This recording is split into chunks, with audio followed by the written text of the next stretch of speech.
لكن نحن مشكلتنا شو هي؟ أننا نسينا الله فأنسانا أنفسنا. ولا تكونوا كالذين نسوا الله فأنساهم أنفسهم. فكروا معي بمعنى هذه الآية.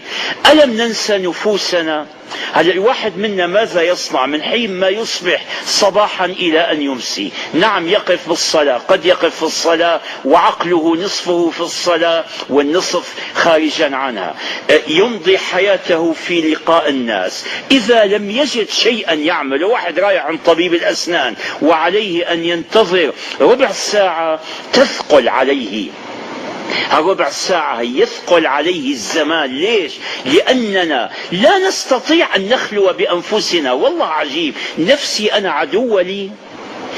أريد عمري اللي رأس مالي أقطعه بأي شيء. واحد بيقول لك بإيش بدي قطع الوقت؟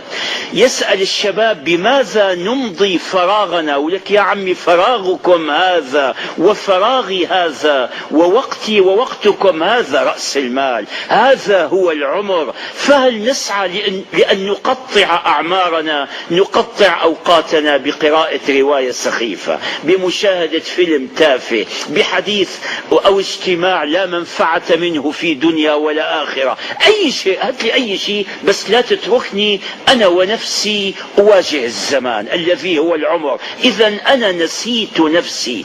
هذه عقوبة من الله. نسينا ربنا فأنسانا أنفسنا. والسلام عليكم ورحمة الله.